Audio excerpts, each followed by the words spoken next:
प्यारे बच्चों, अब हम अर्थव्यवस्था के प्रकार में खुली अर्थव्यवस्था और बंद अर्थव्यवस्था पर थोड़ा चर्चा करते हैं।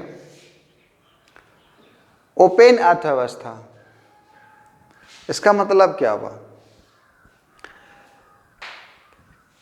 ये भारत देश जो यहाँ हम लोग क्या देखते हैं अपने देश के अंदर में, विश्व हमारे यहाँ, विश्व के देश हमारे यहाँ व्यापार व्यवसाय करने के लिए आते हैं। ये C1 C2 दिखाए एक संकेत है, कंट्री जो है यानी फॉरेन कंट्री हमारे यहाँ व्यापार व्यवसाय करने के लिए आते हैं। हमारा मार्केट पूर्णतः उसके लिए खुला है। वो यहाँ आते हैं, अपना पूंजी लगाते हैं और वो लाभ कमाते हैं। उसी प्रकार से भारत भी विदेशी मार्केट में जाता है, विदेशों में जाता है, वहाँ पूंजी लगाता है और लाभ कमाता है। यानी हमारे देश का सीमा व्यापार के रूप में विश्व के साथ एक दोस्ताना रिलेशन बनाते हुए आर्थिक क्रिया कर रहे हैं। यानी मार्केट पूर्णतः एक दूसरे का खुला हुआ है। ये खुली अर्थव्यवस्था कहलाता है।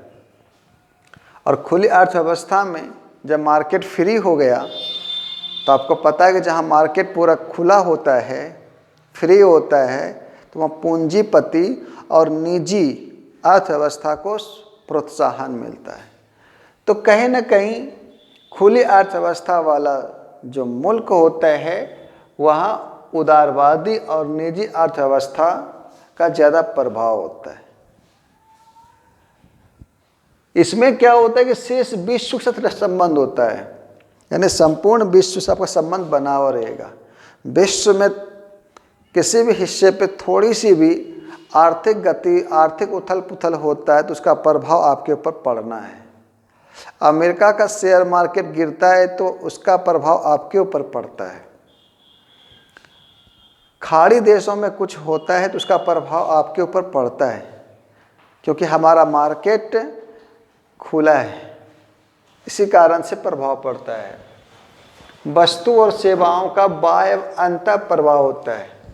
हम अपना वस्तु या अपना सेवा दूसरे देश को देते हैं या दूसरा देश के वस्तु और सेवा के रूप में वो हमें लाभ सेवा देता है, तो वहाँ आवागमन होता है, ट्रांसफ़र होता है वस्तु और सेवा के रूप में। तो ये खुली अर्थव्यवस्था का खासियत है। यहाँ उत्पादन, उपभोग, पूंजी निर्माण, यह सब कुछ बाह्य लेन देन से प्रभावित होता है। उसी प्रकार से अगर हम लोग बंद अर्थव्यवस्था को देखेंगे तो इस नामे है बंद। अगर हम लोग अपने देश की सीमा को सील कर दे और यह कह दे कि हमको दुनिया के देशों से कोई मतलब नहीं है, हम अपने देश के अंदर ही वस्तु का उत्पादन करेंगे और उसका उपभोग हम ही करेंगे, हमें विदेशों से कोई मतलब नहीं है, अगर भारत इस प्रकार की व्यवस्था करता है तो हम उसे बोलेंगे बंद अर्थव्यवस्था। जहाँ हमें विदेशों से, दूसरे अन्य देशों से कोई मतलब नहीं होता है, वो आयात निर्यात नहीं होगा, ना हम भेजेंगे ना हम खरीदेंगे।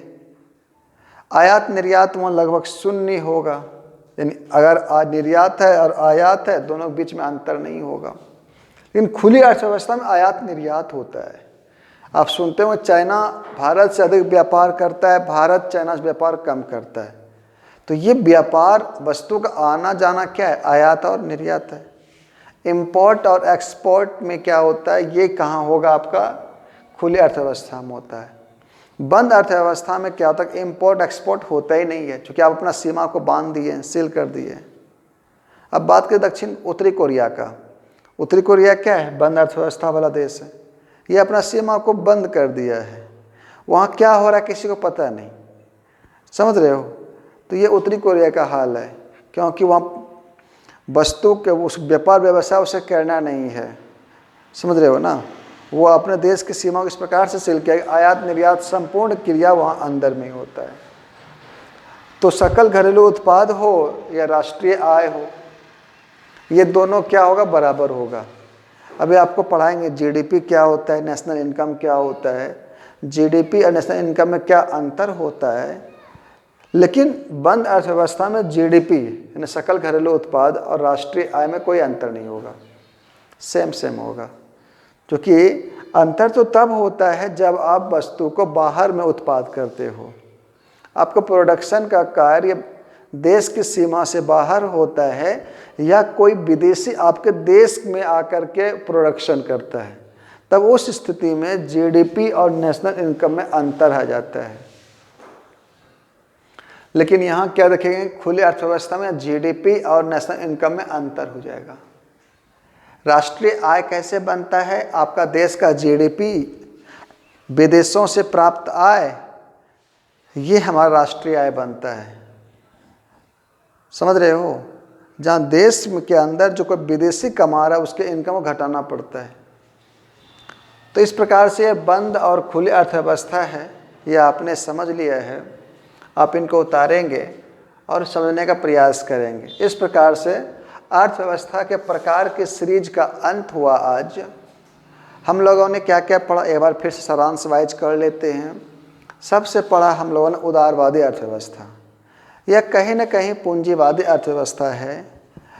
यहाँ हम लोग या उस व्यवस्था वाला देश अपना मार्केट को या इस मार्केट में किसी प्रकार का हस्तक्षेप नहीं होता है और ये बाज़ार पूरा खुला रहता है।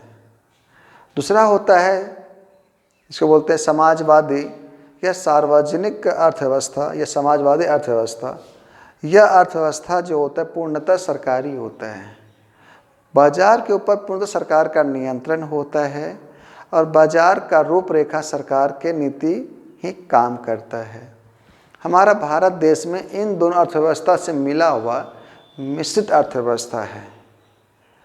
फिर हमने पढ़ा विकसित अर्थव्यवस्था क्या होता है, जहाँ की मानवीय, प्राकृतिक और भौतिक संसाधनों का उच्च कोटि के रूप में उपयोग होता है। अविकसित क्या होता है, जहाँ मानवीय, प्राकृतिक या भौतिक संसाधनों में से कोई एक संसाधनों का अभाव होता है। और वह दूसरी अर्धविकसित क्या होता है, विकासशील क्या होता है कि वो उनके पास यह तीनों संसाधन तो होंगे लेकिन इन संसाधनों का वे प्रयोग उच्च दक्षतापूर्ण रूप से नहीं कर पाते होंगे, तो वो कहलाएंगे अर्धविकसित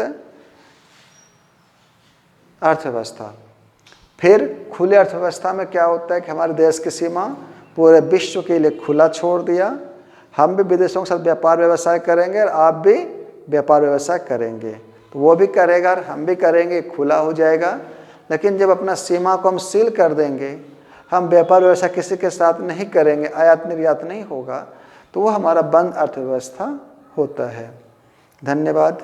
अब हम लोग पढ़ेंगे अगले चैप्टर्स में, अगले क्लास में उपयोगिता, उत्पादन से उपयोगिता क्या संबंध है, उपयोगिता क्या होता है और ये उपयोगिता कितने प्रकार के होते हैं, यह पढ़ेंगे। लेकिन वीडियो का या क्लास के अंत में मैं आप लोग को ज़रूर कहना चाहूँगा कि आप लोग ज़्यादा से ज़्यादा जो है इस वीडियो को अपने समकक्ष साथियों, क्लास जो 12th की क्लास के विद्यार्थी है, इकोनॉमिक्स के छात्र हैं, आप उनके तक पहुँचाने का प्रयास करें, जिससे वो लाभ प्राप्त करें और वो एग्ज़ाम की तैयारी वगैरह कर सके। धन्यवाद।